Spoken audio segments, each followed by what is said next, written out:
Assalamualaikum warahmatullahi wabarakatuh.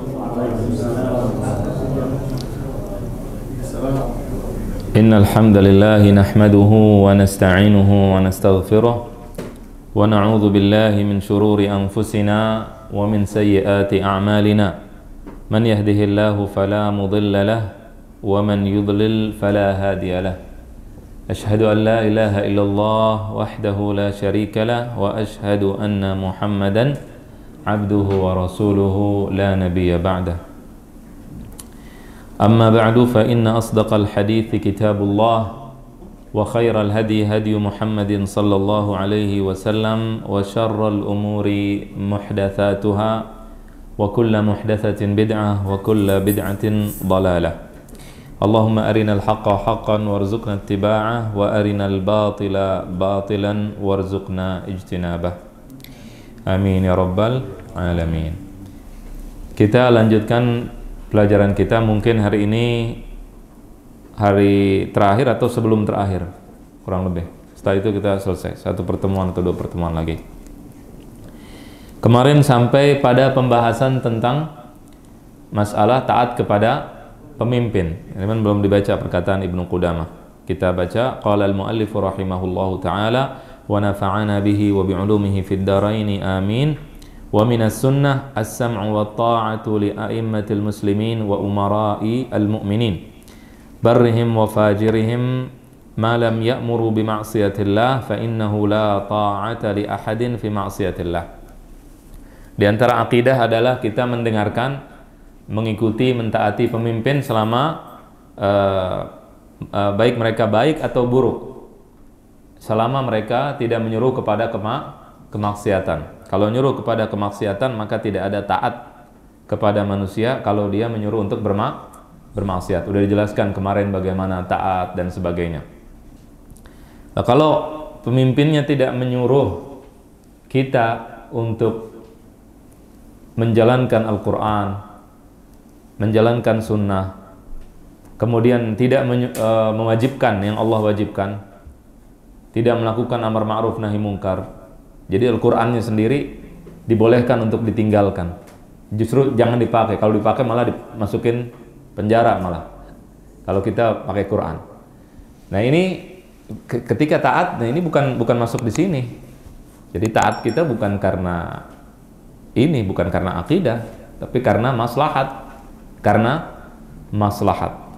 Ya, kita lihat kita pikirkan, timbang mana kebaikan dan keburukan, bukan karena maslahat. Kalau yang dimaksud di dalam taat kepada waliul amri yang disebutkan di dalam kitab-kitab akidah, jika dia tidak merubah syariat Allah Subhanahu wa taala. Kemudian berkata Ibnu Qudamah, wa man waliyal khilafah, barang siapa yang menjabat menjadi khalifah, ya memegang kepemimpinan, wajtama'a alaihin nas wa radu bih, kemudian manusia berkumpul atau mendukungnya dan mereka setuju dengannya, au ghalabahum bisayfih, atau dia menang perang.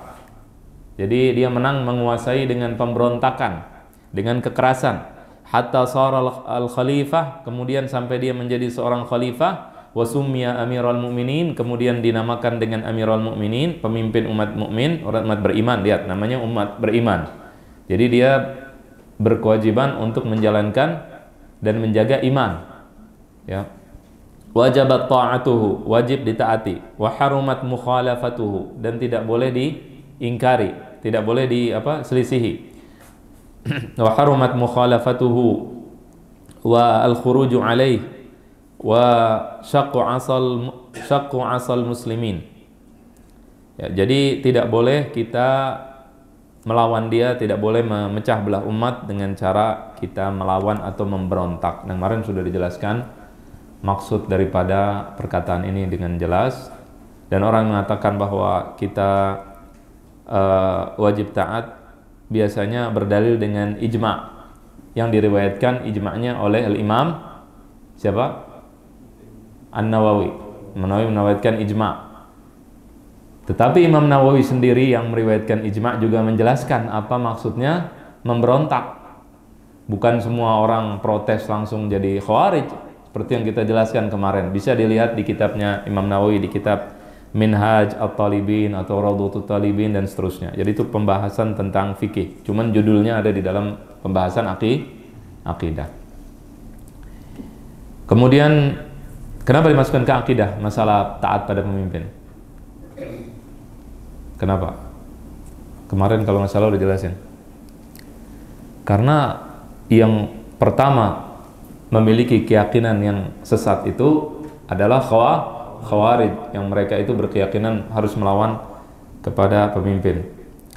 Kemudian, nah ini pembahasan kita, wa minas sunnati, dan termasuk sunnah. Apa artinya? Sunnah apa? Aqidah.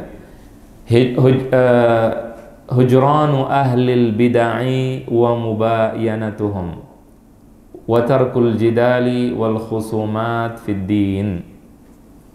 Dan termasuk akidah adalah menjauhi, meninggalkan ahlul bid'ah dan juga berbeda dengan mereka. Jadi kita menjauhi ahlul bid'ah. Ini kata siapa? Ibnu Qudamah Al-Maqdisi rahimahullahu ta'ala. Jadi harus menjauhi ahlul bid'ah. Kemudian siapa yang dimaksud dengan ahlul bid'ah di sini? Ahlul bid'ah yang dimaksud adalah orang yang mengajak, menyeru kepada bid'ahnya. Bukan yang harus menjauhi, bukan orang yang ingin merubah mereka. Jadi kalau ada orang mau merubah, nggak ada masalah. Paham ya? Nah, bid'ah adalah melakukan sesuatu yang baru di dalam agama yang tidak ada dalilnya. Tidak ada dalilnya, baik dalil umum atau dalil khusus. Tidak ada dalilnya. Ya, misalnya misalkan ada kemarin seperti yang terjadi, ada paus datang. Kemudian pada Tola'al Badru misalkan. Nah, itu bid'ah. Bid'ah. Ini harus dijauhi begini-begini. Jelas nggak ini? Nah, ini wajib dijauhi. Atau memakai pakaian yang mirip dengan mereka. Atau baca Quran pakai musik seperti di gereja. Nah, ini bid'ah. Bid'ah sayyi'ah, dhalalah. Harus ditinggalkan. Pelakunya harus ditinggalkan, dinasihati atau kita tinggalkan. Nggak boleh kita sama dia itu akur. Tidak boleh. Orang liberal, mereka ahlul bid'ah. Bid'ah yang dhalalah, yang sesat, menyesatkan, harus ditinggalkan. Jadi kalau kita ada orang liberal, dia bilang kita nggak usah merujuk kepada Al-Quran, tidak usah merujuk kepada Sunnah Nabi SAW, maka ditinggalkan. Kalau walaupun dia keluarga kita, walaupun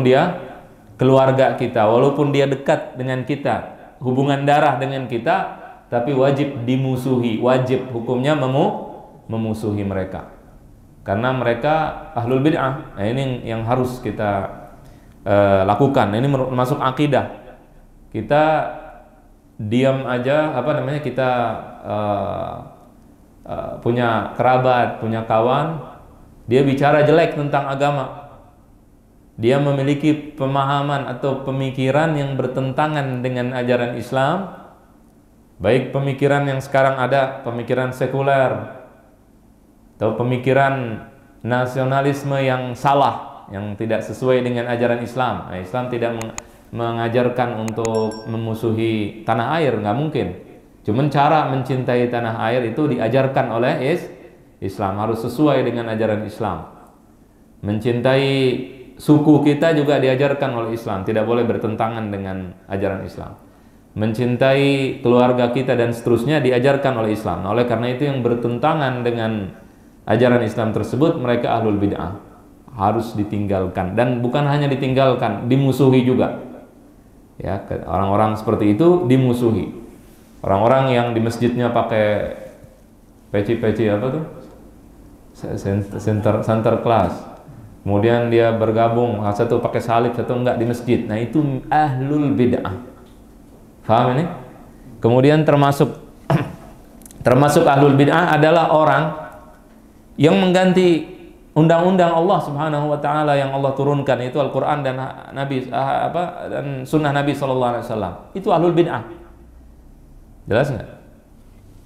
Kalau ada sebagian orang, ini aneh, bin ajaib. Sebagian orang itu suka mengkritik atau mengatakan fulan bid'ah. Sesama muslim kita bicara. Mereka itu ahlul bid'ah yang menggunakan Al-Quran dan Sunnah. Masih pakai Quran dan Sunnah. Ini ada orang, dia tidak mau, kalau kita bilang dia mengatakan dirinya muslim, tapi dia mengatakan tidak mau dipakai Quran. Qurannya nggak mau dipakai sudah. Ketika kita bilang kita punya ada Quran, ini sebagai undang-undang kita, pedoman hidup kita di dalam kehidupan pribadi, kehidupan bernegara, kehidupan berkeluarga, di, urusan warisan, urusan yang lain, enggak diganti atau dicampur-campur dengan hukum yang lain atau dimodifikasi dengan hukum yang lain. Nah, itu menolak Al-Quran atau menundukkan Al-Quran dengan kepada hawa nafsunya. Nah, orang seperti ini tidak dibid'ahkan. Kan aneh tidak? Dia menolak Quran, bawa ajaran baru, nggak ada dari zaman Nabi dan tidak ada di zaman salafus soleh, tidak ada di zaman sahabat. Kemudian apa? Dia bikin-bikin sendiri, tidak ada dalilnya sama sekali. La minal Quran wala minas sunnah. Tidak juga ada dalilnya baik secara umum atau secara khusus. Kemudian orang ini tidak bebas, tidak kena, tidak dimusuhi. Kemudian dijadikan kawan. Kemudian tidak dibid'ahkan. Kemudian tidak diperangi. Nah, merangi bid'ah nomor satu mereka yang diperangi, orang-orang yang menolak syariat Allah Subhanahu wa taala atau membolehkan menggunakan syariat selain syariat Islam. Ya, itu ahlul bid'ah yang harus diperangi terlebih dahulu. Paham gak ini? Adapun ahlul bid'ah yang mereka masih masuk di dalam lingkaran orang-orang yang menerima Al-Quran dan menerima As-Sunnah, maka kita bersikap kepada mereka sesuai dengan keadaan mereka. Kalau ahlul bid'ah itu termasuk misalkan diantaranya Mu'tazilah misalkan. Ada namanya suatu kelompok bid'ah, namanya Mu'tazilah. Mereka mengatakan Al-Quran adalah makhluk. Mereka tidak mengatakan Quran itu makhluk karena mereka membenci Al-Quran atau ingin menghina Al-Quran. Justru mereka orang-orang yang paling banyak membuat kitab tentang mukjizat Al-Quran secara bahasa dan seterusnya. Mereka itu adalah referensi kita. Al-Imam Az-Zamakhsyari dan yang lainnya, Mu'tazilah, orang yang paling banyak menunjukkan kemukjizatan Al-Quran secara bahasa dan yang lain. Mereka yang paling banyak ngarang kitab itu. Kemudian yang kedua adalah Asy'ari dan seterusnya. Jadi mereka menghormati, memuliakan, bahkan ada dalam masalah ini orang yang mengatakan kadang-kadang Quran kalamullah tidak menghormati Quran, malah Quran ditaruh di bawah sembarangan, megangnya nggak pakai wudu misalkan. Nah, itu jadi perkataan mereka itu bukan karena mereka menghina Al-Quran, paham nggak? Nah, mereka bagaimana? Ya kita cintai mereka, nanti Ibnu Taimiyah mengatakan seperti itu. Kita cintai mereka dan kita benci mereka, kita musuhi mereka sesuai dengan kadarnya, ada kadarnya, tidak boleh kelebihan. Dia masalahnya di menciptakan mengatakan Quran makhluk, udah itu aja. Adapun orangnya, maka kita cintai sesuai dengan keadaan orang tersebut. Orang Syiah, ahlul bid'ah, tapi sesuai kadarnya. Dia Syiahnya yang bagaimana? Kita lihat. Ya, makanya nanti akan kita bacakan nas dari para ulama bagaimana mereka bersikap terhadap yang disebut dengan ahlul bid'ah. Jadi bid'ah tadi melakukan sesuatu tanpa ada dalil yang khusus atau yang umum, atau melakukan sesuatu yang baru dan bertentangan dengan syariat, itu namanya bid'ah. Adapun melakukan sesuatu yang tidak bertentangan dengan syariat, maka tidak ada masalah walaupun baru. Kalau tidak bertentangan dengan syariat. Sedekah tiap Jumat boleh nggak? Nggak ada masalah. Sedekah Jumat bagus, malah silakan. Saya dawamkan, teruskan tiap Jumat, boleh, nggak ada masalah. Sama kayak kita belajar tiap hari Kamis, tidak ada masalah, tidak masalah. Sebagaimana yang dilakukan oleh para sahabat Nabi SAW. Para sahabat Nabi juga melakukan hal-hal yang tidak ada atau tidak diajarkan oleh Nabi, dalam artian tidak dicontohkan, kasusnya tidak dicontohkan, tetapi tidak dilarang dan tidak bertentangan dengan ajaran Nabi SAW. Anas bin Malik kalau selesai baca Quran ngumpulin keluarganya. Anas bin Malik siapa nih? Sahabat Nabi, ngumpulin keluarganya kemudian doa bareng-bareng. Anas bin Malik. Doa bareng-bareng setiap khatam Al-Quran. Dan ini dipakai dalil untuk khataman Quran kalau Ramadan di Masjidil Haram di Mekah. Ketika ditanya kenapa kok khataman Quran di sholat, dia bilang apa? Anas bin Malik, dalilnya itu.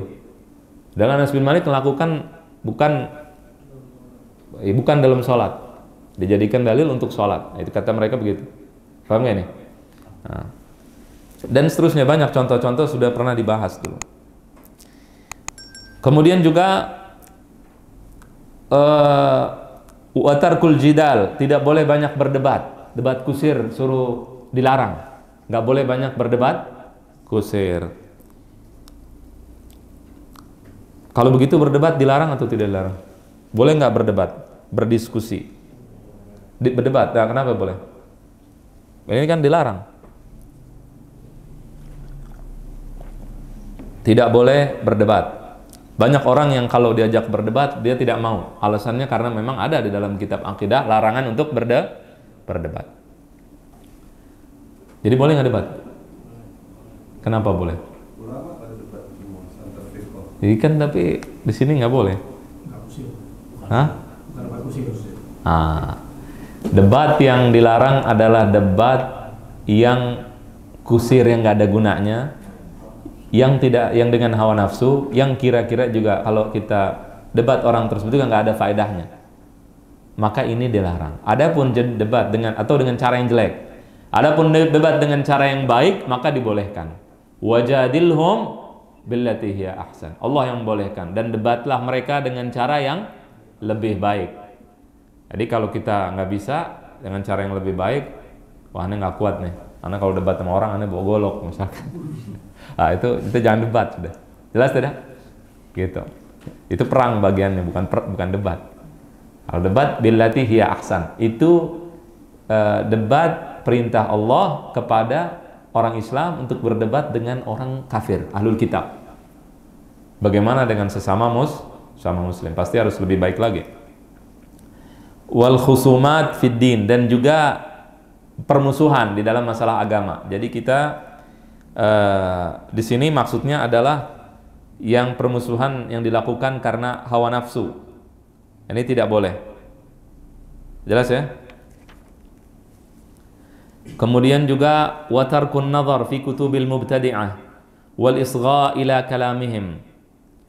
Kemudian wa kullu muhdatsatin fid dini bid'ah. Dan kemudian juga tidak melihat atau membaca kitab-kitab ahlul bid'ah, dalam artian tadi bid'ah yang jelas. Jadi bid'ah itu ada 3 jenis. Yang pertama yang mengkafirkan, jelas. Jadi orang-orang ini banyak orang salah paham. Kalau dengar kata bid'ah, dia pikir bid'ah itu maulid Nabi atau tahlilan. Pikirnya dia cuma itu. Kristen itu ahlul bid'ah, Yahudi ahlul bid'ah. Jelas tidak? Mereka juga ahlul bid'ah termasuk juga orang-orang yang tadi kita katakan yang menolak syariat, ahlul bid'ah, orang sekuler ahlul bid'ah. Jadi pemikiran-pemikiran baru zaman sekarang ini, mereka itu juga ahlul bid'ah. Tapi ada perbedaan, ada derajatnya. Tidak semua ahlul bid'ah itu sama. Ada kitab-kitab yang jelas. Misalkan ada orang yang mengatakan kita nggak perlu pakai Quran. Nah itu jelas. Mikir nggak kita? Tahu nggak mereka ahlul bid'ah? Tahu, nggak usah mikir, tahu. Kita orang Islam pakai Quran, pakai Sunnah. Ada orang tidak pakai Quran, tidak pakai Sunnah, jelas dia ahlul bid'ah, langsung. Nah ini ditinggalkan kitab-kitab mereka, nggak usah dibaca. Ya, kenapa? Karena kita mungkin tidak punya kekuatan, pemikiran kita belum kuat, nggak pernah belajar, tahu-tahu baca kitab-kitab itu ya terbawa. Tapi kalau orang yang belajar punya dasar pondasi, nggak ada masalah. Ya, itu. Kemudian tidak usah ngedengerin mereka, tidak usah mendengarkan mereka. Bagi orang-orang yang nggak paham, yang tidak ada kepentingan, nggak ngerti, nggak usah dengerin. Tapi bukan berarti ada lagi bid'ah yang dianggap bid'ah. Jadi bid'ah itu kadang-kadang ada perbedaan pendapat ulama. Satu ulama bilang bid'ah, satu bilang bukan bid'ah. Nah ini nggak bisa masuk kemari. Karena kalau masuk kemari nanti semua manusia ahlul bid'ah semua nanti. Dan kita buktikan habis ini. perkataan atau pendapat para ulama yang satu kelompok tapi mereka saling membid'ahkan. Nah, nanti semuanya ahlul bid'ah, nggak ada orang yang ahlus sunnah nanti sama sekali. Ya, wa kullu muhdatsatin fid dini bid'ah. Semua yang baru di dalam agama bid'ah. Semua yang baru di dalam agama bid'ah. Tapi nanti hukumnya ada banyak, ada 5 hukumnya. Ada wajib, ada sunnah, ada haram, ada mubah. Ya.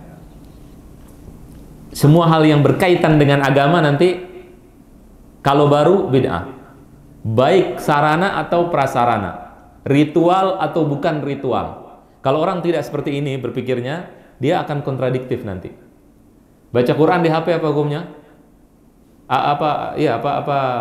Baca Quran di HP itu apa hukumnya? Bid'ah bukan? Hah? Bid'ah karena muhdatsah, baru, berkaitan dengan Al-Quran. Al-Quran urusan agama bukan? Agama, berarti dia bid'ah. Apa hukumnya? Hukumnya tidak ada masalah, boleh. Tidak ada masalah. Karena kenapa tidak ada masalah? Karena tidak bertentangan dengan syariat. Jadi boleh hukumnya. Jalan ke mall, ada tempat atau di masjid, tempat kencing berdiri, sempit begitu, diri kencingnya. Kira-kira bid'ah nggak itu? Hah? Bid'ah. Bid'ah. Hukumnya apa? Nah, Allahu'alam, mana tidak fatwa, cuman kemungkinan besar itu nggak boleh. Cuma berdiri, kemudian bisa nyiprat itu, makanya jauhin. Kalau nggak terpaksa banget, jangan sampai. Na'udzubillah. Itu bisa. Padahal itu urusan dunia. Itu masalah dunia. Cuman berkaitan dengan bersuci, berkaitan dengan tohara, dan itu masalah agama. Jadi termasuk nanti hukumnya bid'ah. Sarana. Jalan ke sini, dari sini ke masjid, bid'ah bukan? Dengan mobil atau dengan motor, bid'ah. Karena jalannya ke masjid. Masjid urusan agama bukan? Sarana. Ada sebagian orang menolak, itu bukan bid'ah, itu urusan dunia. Tapi nanti di lain kesempatan dia akan mengatakan kalau beduk haram, bid'ah, sesat. Padahal juga sarana. Beduk sarana bukan? Sarana. Tapi dibid'ahkan. Giliran mobil tidak bid'ah, akhirnya kontradiktif. Semua bid'ah, yang baru bid'ah, semua yang baru bid'ah. Itu pendapat para ulama. Semua yang baru bid'ah nanti hukumnya berbeda-beda tergantung dia menyelisihi syariat atau tidak menyelisihi syariat. Kalau menyelisihi syariat, maka bid'ah, dhalalah, sesat, menyesatkan. Kalau tidak menyelisih syariat, maka tidak ada masalah. Paham ini? Jelas ya? Baik. Kemudian wa kullu muttasimin bi ghairil islami was sunnati mubtadi'. Dan semua orang yang menamakan dirinya dengan selain Islam dan dengan selain sunnah, maka dia termasuk ahlul bid'ah. Namakan diri dengan nama-nama baru, dia termasuk ahlul bid'ah. Jelas kata Ibnu Qudamah. Oleh karena itu kita namakan diri, kalau ditanya ente siapa, kelompoknya apa, muslim aja udah muslim. Jelas nggak? Ya, tapi bukan berarti nggak boleh nanti organisasi Muhammadiyah, Irsyad, NU dan sebagainya, itu bukan nggak boleh kalau sekedar organisasi, bukan termasuk hal yang dilarang. Atau kita bermadhab dengan madhab Syafi'i, Hanafi, Hambali, bukan dilarang. Nanti ada di akhir kitab, terjelaskan nanti di akhir kitab nih. Ya. Karrafidhati wal jahmiyati wal khawariji wal qawadariyati wal murji'ah wal mu'tazilah wal karramiyah wal kullabiyah. Itu semua namakan dirinya dengan Rafidhah, Syiah. Menamakan diri dengan Jahmiyah, pengikut Jahm ibn Safwan, tidak boleh. Kemudian menamakan diri dengan Qadariyah. Ya, Qadariyah apa? Bahwasannya Allah itu nggak tahu apa yang akan kita lakukan. Allah tidak tahu, tidak mentakdirkan, tidak menciptakan perbuatan kita. Nah, kemudian Murji'ah. Murji'ah itu adalah mereka tidak mengatakan bahwa amal itu termasuk bagian dari iman. Kemudian Mu'tazilah, sama juga ahlul bid'ah. Mereka yang mengatakan Quran adalah makhluk. Karramiyah, mereka adalah pengikut Abu Abdullah Muhammad ibnu Karram. Mereka menyamakan Allah dengan makhluknya, bilang Allah itu jisim, berjasad seperti kita, seperti manusia. Begitu. Atau sebagian mengatakan tidak berjasad tapi tidak seperti kita jasadnya. Kemudian kullabiyah. Kullabiyah ini sebelum ada Imam Asy'ari, ada imam namanya Abu Muhammad Abdullah bin Sa'id bin Kullab. Abdullah bin Kullab ini dulunya Nasrani, dulunya Kristen, kemudian masuk Islam, kemudian menjadi seorang ahlul kalam. Bin Kullab ini dinamakan Kullab. Kullab apa artinya? Dari kilab. Kilab apa? Anjing. Kenapa dinamakan seperti itu? Karena dia jago dalam berdebat. Nggak ada yang melawan dia, nggak ada yang menang. Nggak ada yang kalah. Nggak ada yang menang. Dinamakan dengan kilab. Maksudnya ini pujian, bukan menjelekan, tapi memuji. Maksudnya luar biasa. Tidak ada yang menang lawan dia, karena orangnya sangat cerdas, sangat pintar. Pemimpin ahlul kalam pada zamannya, sebelum ada Imam Abul Hasan al-Asy'ari. Menurut Ibnu Qudamah, ini ahlul bid'ah. Menurut Ibnu Qudamah, Asy'ari juga ahlul bid'ah menurut Ibnu Qudamah. Tapi jelas tidak?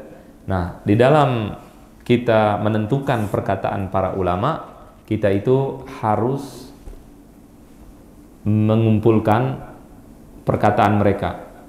Para ulama Hambali itu tadinya memang mengatakan bahwa Asy'ari adalah ahlul bid'ah tadinya. Kemudian setelah itu sebagian ulama mereka yang terakhir pada menjelaskan bahwa perbedaan tidak terlalu jauh. Bahkan sebagian menganggap bahwa Asy'ari dan Maturidi termasuk ahlus sunnah. Jelas tidak? Nah, itu yang harus kita pahami. Kalau kita mau memahami dari satu perkataan ulama saja, nanti semua ulama itu nggak ada yang benar, termasuk Imam Bukhari. Al-Imam Bukhari, bahkan para imam besar semua itu bisa dibid'ahkan dengan perkataan Imam Ahmad. Nah, itu terjadi sekarang. Ada satu orang namanya Al-Khalifi bin Syamsuddin dan seterusnya, itu membid'ahkan, termasuk Imam Bukhari. Kalau Imam Bukhari bid'ah, kita jadi ahli apa? Ahli nar kita udah pasti. Bukhari ahlul bid'ah. Jelas tidak? Tayyib. Kemudian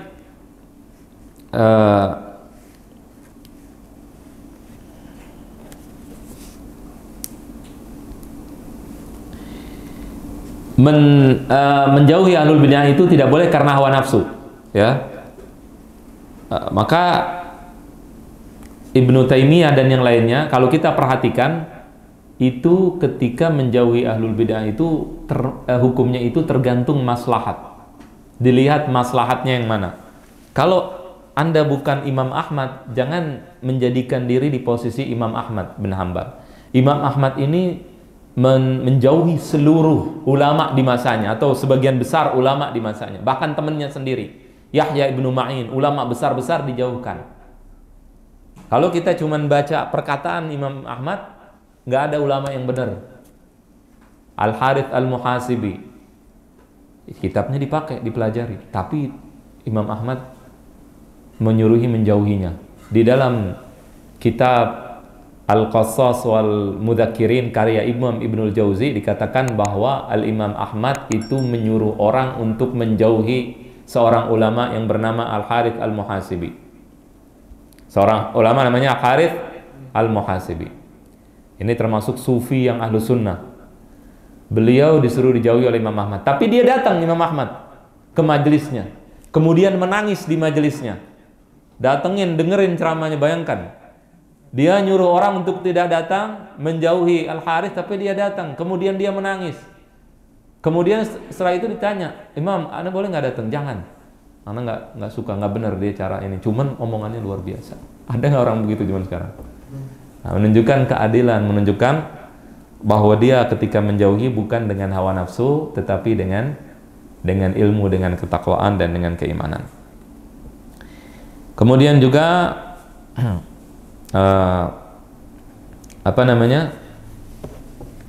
para ulama, ya, itu juga telah menjelaskan bahwasannya tadi yang seperti dijelaskan bahwa kita itu ketika membenci seseorang karena bid'ahnya atau karena kesalahannya di dalam agama atau hal-hal yang dia lakukan yang jelek, kita harus adil. Kita harus adil, harus objektif. Al-Imam Ibnu Taimiyah mengatakan, "Idza ijtama'a fir rajulil wahid khairun wa syarr." Kalau ada satu orang itu dia punya kebaikan dan punya kejahatan, kejelekan. Wa fujurun wa ta'atun wa ma'siyah. Ya, dia punya ketaatan, punya kemaksiatan. Wa sunnatun wa bid'ah. Dia punya sunnah dan punya bid'ah. Istahaqqa minal muwalati wath thawab biqadri ma fihi minal khair. Maka dia berhak mendapatkan pertolongan kita atau kebaikan kita, ya. Apresiasi kita, bagus, masya Allah. Apalagi, atau loyalitas kita dan juga pahala sesuai dengan kebaikannya. Jadi nggak boleh gara-gara satu hal kemudian itu orang kita nggak anggap kebaikannya, nggak ada baiknya sama sekali. Dia ahlul bidah, udah ahlul bidah semuanya jelek, nggak bisa seperti itu. Wastahaqqa minal mu'adah, dan dia juga berhak mendapatkan permusuhan kita. Wal iqab, dan juga hukuman bihasab ma fihi minasyarr, tergantung daripada kejelekannya. Jadi ahlul bid'ah macam-macam bid'ahnya, ada yang 20%, 10%, ada yang 50%, ada yang 70%, tergantung. Nah, sesuai dengan bid'ahnya, sesuai dengan kejahatan dan jelekannya, maka kita memusuhi dan juga membencinya. Yang kita sukai dari dia bukan orangnya, tapi adalah perlakuan dan perbuatannya. Jelas ini? Fayajtami'u fi syakhsil wahid mujibatul ikrami wal ihanah. Maka berkumpul dalam satu orang itu kewajiban kita untuk memuliakannya dan kewajiban kita untuk menghinanya. Pada saat dia melakukan kebaikan kita puji, pada saat dia melakukan kejelekan kita rendahkan dan kita salahkan. Paham gak nih? Kata Al-Imam Ibnu Taimiyah, hadza huwal asal alladzi ittafaqa alaihi ahlus sunnah wal jamaah. Ini adalah merupakan pokok yang disepakati ahlus sunnah wal jamaah. Wa khalafahum al-khawarij wal mu'tazilah wa man wafaqahum falam yaj'alun nas illa mustahiqan lithawabi faqat wa illa mustahiqan lil iqabi faqat. Yang menolak hal ini adalah khawarij dan mu'tazilah. Mereka menganggap orang itu cuma satu. Kalau nggak baik, udah baik. Kalau nggak, jelek. Paham nggak ini? Maka ini bukan madhab ahlus sunnah wal jamaah.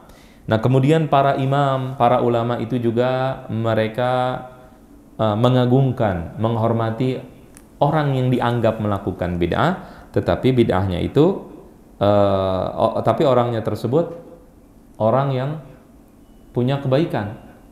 Tidak tidak berdusta misalkan, maka tetap dihormati dan tetap dipuji.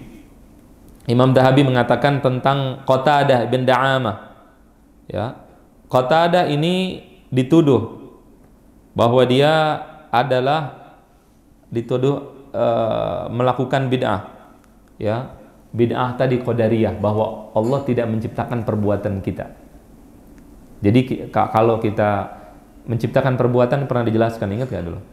Artinya kalau kita misalkan sekarang kita mau melakukan kebaikan atau melakukan keburukan, itu Allah nggak ikut campur, itu perbuatan kita sendiri murni, katanya. Itu bid'ah, nggak boleh, Allah yang menciptakan.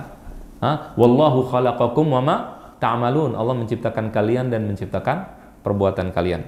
Kata Imam Dahabi an Qatadah, huwa hujjah bil ijma'. Imam Qatadah adalah hujjah dengan ijma' ulama. Kemudian wa kana yaral qadar, tapi dia berpendapat di dalam akidah bid'ah, masalah qadar tadi yang dijelaskan. Nas'alullah al-afu, mudah-mudahan Allah memaafkan. Wa ma'a hadza fama tawaqqafa ahadun fi sidqihi wa adalatihi wa hifdhihi. Tidak ada satu orang pun yang tidak mengatakan bahwa Imam Qatadah ini adalah imam, orang yang jujur, kemudian orang yang adil dan orang yang hafalannya luar biasa. Wa la'allallah ya'dzuru amthalah, dan semoga Allah memaafkan orang-orang sepertinya. Mimman talabbasa bi bid'atin, yang mereka itu melakukan bid'ah. Yuridu biha ta'zimal bari wa tanziha. Mereka melakukan bid'ahnya karena salah, ingin memuliakan Allah dan ingin mensucikan Allah Subhanahu wa taala. Wa badala wus'ah, dia sudah berusaha untuk mencapai kebenaran, untuk mengetahui kebenaran. Wallahu hakamun adlun latifun bi'ibadih. Allah itu sangat maha apa namanya, pengasih, maha lembut, maha penyayang dengan hambanya. Jelas tidak? Jadi ini merupakan salah satu tanda bahwasannya para ulama itu mereka adil dan objektif pada saat menghukumi sesuatu. Kemudian juga banyak para perawi, ya, para perawi yang mereka merupakan ahlul bid'ah, khawarij dan lainnya, diriwayatkan dalam Bukhari dan Muslim. Jadi kalau ada orang bilang ini agama harus lihat siapa yang kita belajar, betul, ya, tapi bukan dengan cara seperti itu, bukan dengan hawa nafsu, bukan dengan seenaknya. Jelas tidak? Nah, di sini dikatakan fahtaju bi riwayati Imran bin Hattan. Mereka menggunakan riwayat Imran bin Hattan, wa huwa minal khawarij, dia termasuk orang khawarij. Tidak dipakai ini di riwayat kitab kita. Jadi kita, agama kita, kalau ada yang bilang apa namanya, jangan belajar dengan ahlul bid'ah, jangan mengambil ilmu dari ahlul bid'ah dan seterusnya, hati-hati nanti jadi kayak Abu Jahal, kayak Tufail bin Amr ad-Dausi, seorang sahabat datang ke Mekah, disuruh tutup telinganya dengan dengan kain kapas supaya nggak dengar ayat-ayat Al-Quran. Nah, banyak orang zaman sekarang begitu, melarang orang untuk dengar orang lain. Jangan dengarkan dia, jangan dengan fulan. Nah, itu hati-hati nanti seperti manhajnya Abu Jahal dan Abu Lahab, melarang Tufail. Kemudian Tufail berpikir, saya orang pintar cerdas, saya bisa bandingkan, kenapa saya nggak dengar? Maka dia mendengarkan. Jelas tidak? Nah, kecuali yang bicara imam, seperti Imam Sufyan bin Uyainah, memang beliau mengatakan seperti itu.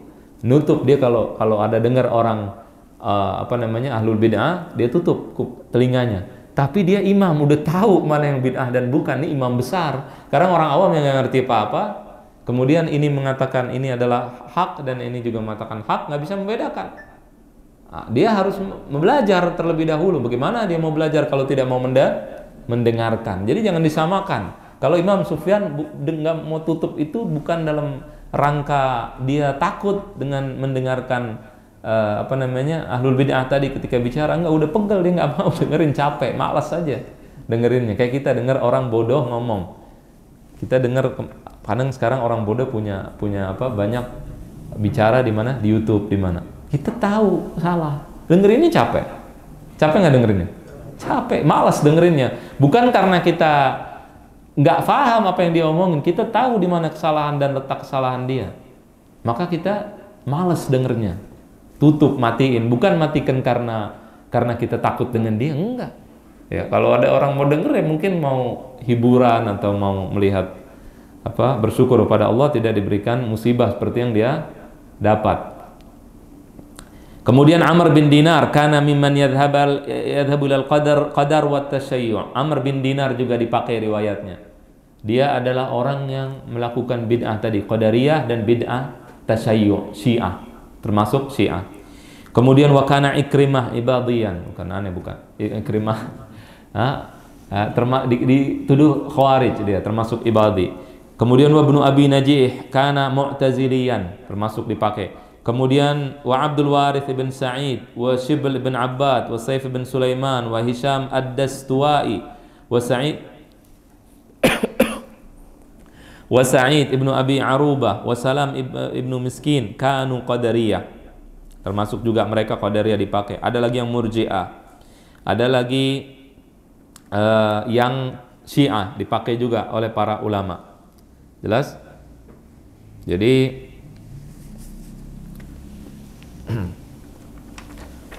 ahlul bid'ah itu tidak serta-merta langsung tidak diterima omongannya, enggak, dilihat dulu apakah dia orangnya benar atau dia orangnya tidak benar, maka itulah yang akan membuat atau mempengaruhi hukum kita terhadap dia. Ada satu orang Imam Ahmad sendiri menerima perkataan orang Syiah yang jujur. Ya, ada seorang Syiah yang selalu mendatangi Imam Ahmad. Kana yaghsha Ahmad bin Hanbal fayuqarribuhu wa yudni faqila lah ya Aba Abdullah Abdurrahman Rafidhi wahai Imam Ahmad, Abu Abdullah, Abdurrahman ini orang Syiah Rafidhah. Kata Imam Ahmad, subhanallah, rajulun ahabba qauman min ahli baitin Nabi sallallahu alaihi wasallam, naqulu lahu la tuhibbuhum, huwa thiqah. Kata Imam Ahmad, ini orang jujur, terpercaya. Kemudian ada lagi Yahya ibnu Ma'in, sahabat Imam Ahmad, imam jarh wa ta'dil. Imam yang menerima ini, boleh diterima nggak nih orang, boleh nggak diterima nih orang. Imam siapa namanya? Yahya ibnu Ma'in. Pernah ditanya tentang seseorang, Abdurrahman bin Saleh Al-Azdi, ya. Kemudian Imam Ibnu Ma'in mengatakan thiqatun saduqun syi'i. Thiqah, terpercaya, jujur, saduq, kemudian syi'i, dia orang Syiah. Jujur mau diapain lagi? Jelas nggak? La an yakhirra minnas sama ahabbu ilaihi min an yakdziba fi nisfi harfin. Kalau dia jatuh dari langit, itu lebih baik, lebih dia sukai ini orang daripada dia berdusta di setengah huruf, bukan satu huruf, setengah huruf. Kata Imam Al-Jarh wa Ta'dil Al-Imam Yahya ibnu Ma'in. Jelas tidak? Nah. Kemudian juga ada Al-Imam Abu Dawud. Ada salah seorang yang bernama Amr ibn Thabit. Kata Imam Abu Dawud, innahu kana rajula saw. Dia orang yang jelek. Orang yang jelek. Kata siapa nih? Ibnu Abi Dawud. Wa annahu kana yaqul lamma mata an-nabiy sallallahu alaihi wasallam kafaran nas. Ketika Nabi wafat, semuanya kafir. Sahabat Nabi kafir semua. Kecuali khamsah, illa khamsah. Kecuali 5 orang. Wa ja'ala Abu Dawud yadhummuh. Kemudian Imam Abu Dawud mencelaknya, menjelekkan orang tersebut. Tsumma qala al-mas'um laisa yushbihu hadithuhu ahadits Syiah. Tapi dia punya hadis tidak seperti orang Syiah. Dia tidak berdusta. Bayangkan, dijelekkan tapi objektif. Jelekin tapi objektif. Jelas nggak? Yakni anna ahadithahu mustaqimah. Hadis-hadisnya bagus. Wa qad 'allaqa Abu Dawud lahu riwayatan fi sunanih wa qala 'aqiba hadithihi kana rafidhiyan. Dia Rafidhah, Syiah. Bayang, ini bukan Syiah yang kan ada sebagian orang mungkin akan mengatakan ini Syiah yang baik, Syiah yang tidak mengkafirkan. Enggak, ini dikafirin semua sahabat Nabi kecuali 5. Kemudian kata Abu Dawud apa? Dia Rafidhah, lakinnahu kana saduqan fil hadis. Tetapi dia jujur di dalam perkataannya atau di dalam hadisnya, di Sunan Abi Dawud. Jelas? Ini para ulama. Jadi para ulama itu tidak serta-merta kalau ada orang salah satu langsung jadikan salahnya 100. Jelas tidak? Kalau ditanya sekarang mana yang lebih bagus, ahlul bid'ah atau pelaku maksiat, mana yang lebih bagus?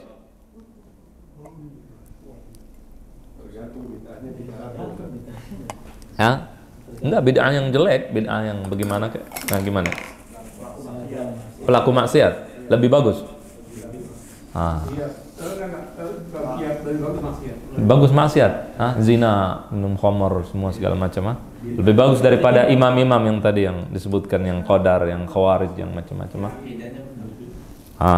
Sini Ibnu Taimiyah mengatakan, ini penting, wa jinsul bid'ah wa in kana syarran. Jenis bid'ah itu jenisnya walaupun jelek, lakinnal fujura syarrun min wajhin akhar. Tetapi kemaksiatan itu lebih jelek dari sisi yang lain. Wa dzalika annal fajiral mu'min la yaj'alul fujura syarran minal wajhi alladhi huwa haramun mahad, lakin maqrunan bi'tiqadihi li tahrimihi wa tilka hasanatun fi aslil i'tiqad. Wa ammal mubtadi' fala budda an tashtamila bid'atuhu ala haqqin wa batil walakin ya'taqidu anna batilaha haqqun aidha fa fihi min al-husni ma laysa fil fujur wa min as-sayyi'i ma laysa fil fujur wa kadzalika al-'aks. Kata Imam Ibnu Taimiyah, orang maksiat kalau dilihat dari satu sisi dia lebih bagus daripada ahlul bid'ah. Ini ana artikan biar antum paham. Kalau ngertiin kata per kata entar susah. Ana jelaskan artinya. Mana baikan orang maksiat dengan ahlul bid'ah? Baiknya itu si orang maksiat itu mengetahui dia salah, sehingga dia apa? Melakukan maksiatnya itu dengan keyakinan bahwa itu haram. Maka keyakinannya bagus tidak? Bagus keyakinannya. Di sini dia lebih baik daripada ahlul bid'ah. Di sini lebih baik dari ahlul bid'ah. Tapi ahlul bid'ah juga lebih baik daripada dia. Dalam satu sisi. Sisi apa? Karena si ahlul bid'ah pada saat dia melakukan bid'ahnya, dia anggap bid'ahnya bagus salah. Bagus. Dan dia melakukan itu untuk memuliakan Allah. Di sini memuliakan Allah bagus nggak? Nah, memuliakan Allahnya bagus. Memuliakan Allahnya bagus. Si ahlul maksiat, dia tahu haram, tapi dia melakukan kemaksiatan tersebut karena meremehkan Allah. Meremehkan Allah. Jadi meremehkan Allahnya bagus apa jelek? Pada saat meremehkan jelek. Lebih bagus ahlul bid'ah karena memuliakan Allah. Cuman caranya salah. Keyakinannya bahwa si bid'ahnya itu bagus. Nah, di sini ahlul maksiat lebih bagus. Karena ahlul maksiat ketika melaksanakan maksiatnya, dia menganggap dengan anggapan yang benar bahwa maksiatnya itu haram. Paham nggak maksudnya? Paham nggak? Jelas?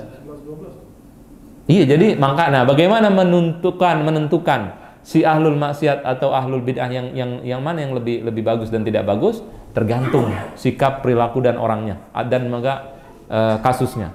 Kalau bid'ahnya dia bilang bunuhin orang, lebih baik dia mabok, lebih baik dia berzina daripada jadi ustadz.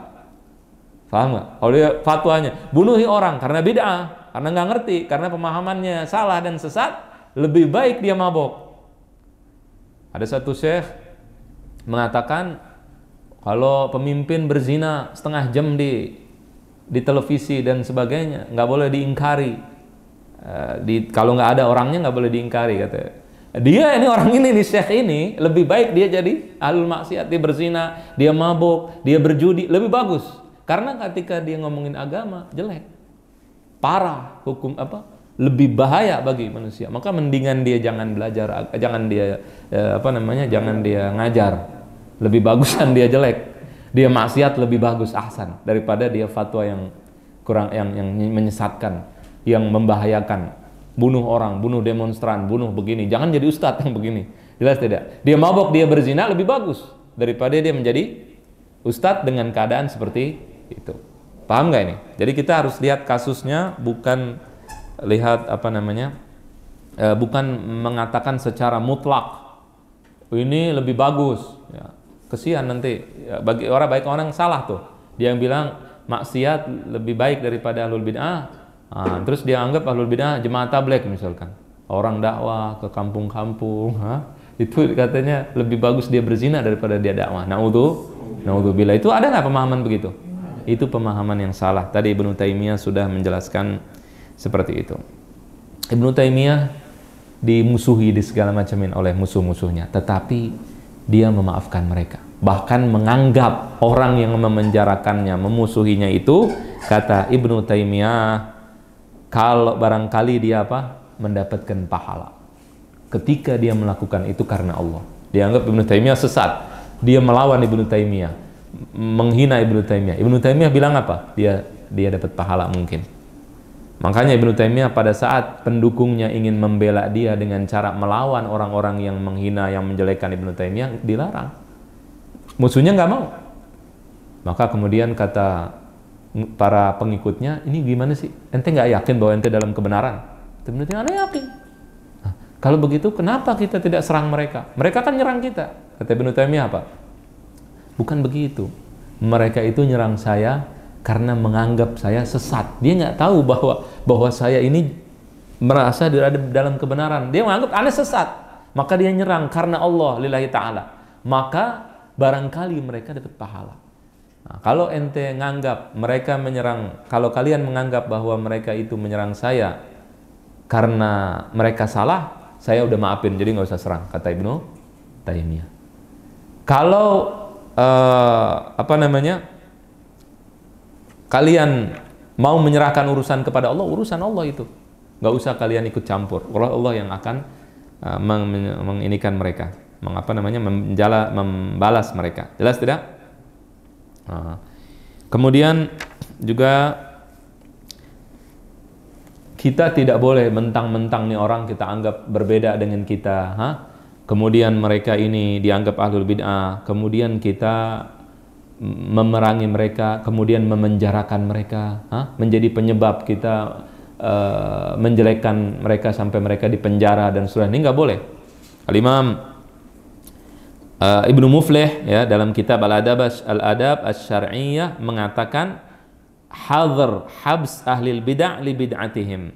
Larangan memenjara ahlul bid'ah karena bid'ah mereka. Sa'altu Aba Abdullah, qala al-Marruzi, salah seorang murid Imam Ahmad bertanya kepada Imam Ahmad, an qaumin min ahlil bid'ah yata'arradun wa yukaffirun.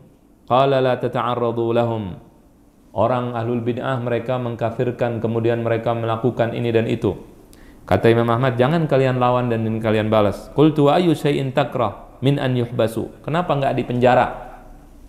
Qala lahum walidatun wa akhawat. Mereka punya ibu di rumah, punya perempuan, punya apa? Istri, punya anak, punya saudara perempuan. Jadi begitu, itu Ahlus Sunnah wal Jamaah, bukan laporan ke Intel, ke polisi, fulan ada begini, enggak, kecuali kalau ada sesuatu yang membahayakan. Kalau kita bicara suatu yang secara umum, ya. Jadi hati-hati nih. Jadi ahlul bid'ah bukan berarti ahlul bid'ah kemudian kita bisa menzalimi mereka. Misalkan dia di madrasah, dia mengajarkan di madrasah tersebut, jangan kita kita buat atau menjadi penyebab dia dipecat karena dia punya keluarga, kerja dengan seseorang, kemudian kita bilang jangan orang ahli bid'ah ini kita anggap dia ahli bid'ah, kemudian kerja dengan seseorang, kemudian kita bilangin bosnya, awas nih ahli bid'ah, pecat. Sini kita nggak boleh begitu, nggak diajarin begitu, jelas tidak? Nah, karena dia juga punya keluarga dan seterusnya, maka di sini kita ketika ingin membenarkan kesalahan seseorang maka dengan cara yang benar, bukan dengan cara yang salah. Jelas tidak? Allah mengatakan dalam Al-Quran, wala yajrimannakum shana'anu qaumin ala alla ta'dilu i'dilu huwa aqrabu littaqwa. Jangan kalian jadikan kebencian seseorang itu membuat kalian tidak adil. Jadi harus adil walaupun mereka orang kafir, Allah bilang i'dilu, bersikap adillah, karena sikap adil itu adalah sikap adil itu adalah merupakan sikap yang dekat dengan ketakwaan. Kemudian Imam Ibnu Taimiyah mengatakan di dalam kitab Al-Istiqamah, wa kullu ma aujaba fitnatan wa furqatan falaysa minad din sawa'un kana qawlan aw fi'lan. Dan semua yang menyebabkan fitnah dan perpecahan di dalam masalah agama, perpecahan dan fitnah maka bukan termasuk agama, baik itu perkataan ataupun perbuatan. Jelas? Jadi kita jangan mengatakan sesuatu atau bersikap yang membuat fitnah, ya, memecah belah umat. Kita tidak boleh melakukan seperti itu. Boleh nyampaikan kebenaran tapi dengan cara yang bagus dan baik supaya tidak menyebabkan perpecahan. Perpecahan itu diminimalisir, bukan dipelihara. Makanya para ulama, kalau kita baca tadi, ulama berbeda pendapat, terjadi fitnah, terjadi peristiwa berdarah-darah. Ya, nanti kalau kita belajar masalah Asy'ari akan kita jelaskan, antara Asy'ari dengan Maturidi terjadi perang berdarah. Kemudian antara Asy'ari dengan Hambali terjadi perang berdarah. Ini ulama bukan melestarikan organisasi ini dengan organisasi itu, kelompok ini dengan kelompok itu. Pada terjadi dalam suatu masa. Itu ibaratnya orang lagi tawuran. Yang satu nyalain yang ini nyalain yang ini. Ulama setelahnya apa? Memadamkan. Memadamkan bukan dengan cara tidak menerima atau menolak kebenaran, bukan. Memadamkan dengan cara mengatakan yang hak-hak, yang batil-batil, tapi kemudian melihat ini masalah kok sampai besar banget. Emang dia masalahnya besar nggak sih? Enggak, masalahnya kecil. Dibikin kecil, masalah kecil, jangan diperbesar. Masalah yang bagus, yang Yang ringan jangan diperberat. Masalah yang berat diusahakan peringan. Nggak bisa ya kita jelaskan. Bukan berarti kita mempermainkan kebenaran dengan alasan kita harus bersatu, bukan. Tetapi kita berusaha meminimalisir perpecahan. Makanya ulama yang datang setelahnya, ulama belakangan itu selalu mengademkan, bukan meruncingkan permusuhan yang ada pada zaman sebelumnya. Karena biasanya permusuhan itu terjadi karena kesalahpahaman. Ya, ada namanya seorang ulama namanya Abu Ismail Al-Harawi, itu mencaci maki Al-Imam Asy'ari, mencaci maki dalam kitabnya Dhammul Kalam. Tetapi kenapa sebabnya? Karena dia nggak tahu. Ibnu Hazm mencaci maki. Kenapa sebabnya? Ada sebabnya. Ketika kita mempelajari, oh kita tahu, oh ternyata masalahnya mereka ini nggak ngerti tentang Abul Hasan Asy'ari. Jadi mereka punya pemahaman seperti itu. Jangan kita ikutin malah. Paham nggak ini? Nanti akan dipelajari pada saat kita mempelajari tentang hal tersebut. Masih ada waktu atau? Oke. Kita selesaikan aja ya pelajaran kita selesaikan. Wa amma bin nisbati ila imamin fi furu'id din. Adapun kata siapa nih? Imam Ibnu Qudamah, adapun orang yang menisbatkan dirinya kepada seorang imam di dalam masalah fikih, katwaifil arba', seperti mazhab yang 4, falaisa bimadhmum, maka tidak tercela. Fa innal ikhtilaf fil furu'i rahmah, karena perbedaan pendapat di dalam furu' rahmah, di dalam masalah cabang adalah rahmat. Jadi kalau berbeda pendapat dalam masalah furu' rahmat tidak? Rahmat. Wal mukhtalifuna fihi mahmuduna fi ikhtilafihim. Orang yang berbeda di dalam masalah cabang, masalah fikih itu dipuji, bukan dijelekkan. Dipuji, nggak ada masalah. Oh, madhab Hambali begini, madhab Syafi'i begini, nggak ada masalah, boleh. Musabun fi ijtihadihim, dapat pahala dalam ijtihad mereka, para ulamanya, bukan orang awam. Orang awam nggak ada ilmunya kemudian ijtihad, ustadz nggak ada ilmunya ijtihad, ustadz nganggap dirinya seperti imam, dosa, bukan mendapatkan pahala malah. Waqtilafuhum rahmatun wasi'ah, berbedanya mereka rahmat yang luas. Kalau kita nih Syafi'i, kemudian tidak ada perbedaan, yang benar cuman misalkan yang harus dipakai cuman perkataan Imam Syafi'i saja, jual beli kita semuanya salah, jual beli salah. Kalau jual beli ijab kabul harus ada, saya terima jual belinya, mau beli aqua, mau beli apa, air, saya ingin membeli air, kemudian penjualnya harus bilang qabil tu, saya terima. Kalau nggak begitu nggak sah. Sekarang ada koin, pakai koin, beli keluar, tinggal masukin duit keluar. Nah, harus diucapkan misalkan. Sebagian lama nggak usah, ya udah, alhamdulillah. Jadi rahmat. Jelas tidak? Perbedaan pendapat rahmat. Wattifaquhum hujjatun qati'ah. Kalau mereka enggak berbeda pendapat, maka apa yang terjadi? Jelek atau enggak? Kalau berbeda rahmat, berarti kalau bersatu, sebagian orang yang otaknya enggak kurang bagus cara berpikirnya, yang enggak waras, mereka mengatakan kalau berbeda dapat rahmat, berarti kalau bersatu apa? Bukan rahmat dong. Kata dia begitu. Benar salah? Kenapa? Ya kenapa? Dia bilang kalau bersatu rahmat. Berarti lawannya, berarti kalau berbeda rahmat, berarti kalau bersatu apa? Bukan rahmat. Kata dia begitu. Enggak begitu. Kata Ibnu Qudamah apa? Berbeda pendapat rahmat yang luas. Kalau bersatu hujjah qati'ah, hujjah yang pasti, yang tidak boleh kita berbeda, ijma. Itu bukannya malah nggak rahmat, bukan nggak ada urusannya. Ini masalah usul fikih dipelajari. Ulama semuanya bersatu, tidak ada perbedaan pendapat, maka tidak boleh diselisihi. Hujjah yang pasti. Salat subuh berapa rakaat? 2, nggak bisa beda-beda. Jelas. Ketika berbeda baca bismillah dijaharkan atau disirkan, pelan atau keras, rahmat bukan? Rahmat, nggak ada masalah. Mau beda mau begini nggak ada masalah.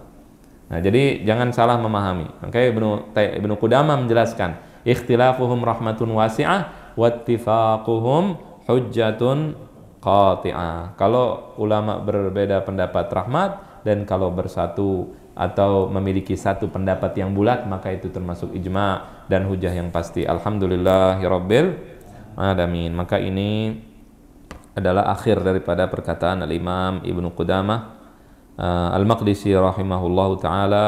Nas'alullah an ya'simana minal bid'ah wal fitnah wa yuhyiyana 'alal islami was sunnah wa yaj'alana mimman yattabi' Rasulullah sallallahu alaihi wasallam fil hayah wa yahsyurana fi zumratihi ba'dal mamat bi rahmatihi wa fadlihi amin ya rabbal alamin.